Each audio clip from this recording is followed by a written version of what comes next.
Hi everyone, welcome back to PM lifestyle in Kannada ಚಾನಲ್ಗೆ ಎಲ್ಲರಿಗೂ ಸ್ವಾಗತ. ಐ ಹೋಪ್ ಎಲ್ಲರೂ ಚೆನ್ನಾಗಿದ್ದೀರಾ ಅಂತ ಇವತ್ತಿನ ದಿನನ ಸ್ಟಾರ್ಟ್ ಮಾಡ್ತಾ ಇದ್ದೀನಿ.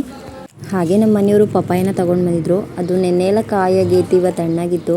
ಬೇಸಿಗೆಯಲ್ಲಿ ಹಣ್ಣು ತಿನ್ನೋದ್ರಿಂದ ತುಂಬಾ ಒಳ್ಳೆಯದು. ಅದರಿಂದ ಮಕ್ಕಳು ಕಟ್ ಮಾಡಿಕೊಡೋಣ ಅಂತ ಕಟ್ ಮಾಡ್ತಾಯಿದ್ದೆ ಗೈಸ್. ನೋಡಿ ಗೈಸ್, ಚಿರೋ ಅಂತೂ ಪಕ್ಕದಲ್ಲೇ ಕೂತ್ಕೊಂಡ್ಬಿಟ್ಟಿದ್ದಾನೆ. ಅವ್ನು ಕಾಯ್ಕೊಂಡು ಕೂತಿದ್ದಾನೆ ಹಣ್ಣು ತಿನ್ನಲಿಕ್ಕೆ. ಅವನಿಗೆ ಫ್ರೂಟ್ಸ್ ಐಟಮ್ ಅಂದರೆ ತುಂಬಾ ಇಷ್ಟ ಆಗುತ್ತೆ ಅವನಿಗೆ.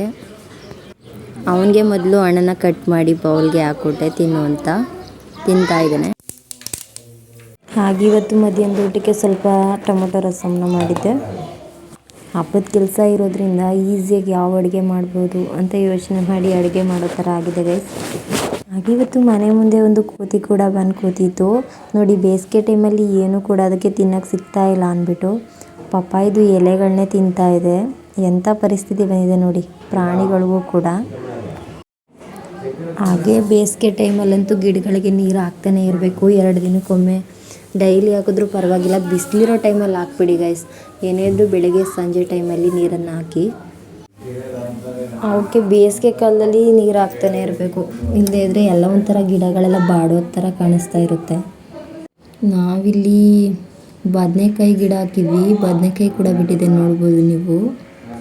ಹಾಗೆ ಒಂದಷ್ಟು ಹೂಗಳನ್ನು ಇವತ್ತು ಕುಯ್ಯೋದ್ರ ಮುಖಾಂತರ ಈ ವಿಡಿಯೋನ ಎಂಡ್ ಮಾಡ್ತಾ ಇದ್ದೀನಿ. ಪ್ಲೀಸ್ ನನ್ನ ಚಾನಲನ್ನು ಯಾರೆಲ್ಲ ಸಬ್ಸ್ಕ್ರೈಬ್ ಮಾಡ್ಕೊಳ್ಳದೆ ನೋಡ್ತಾ ಇದ್ರೆ ಪ್ಲೀಸ್ ನನ್ನ ಚಾನಲನ್ನು ಸಬ್ಸ್ಕ್ರೈಬ್ ಮಾಡ್ಕೊಂಡು ನೋಡಿ, ಲೈಕ್ ಮಾಡಿ, ಶೇರ್ ಮಾಡಿ.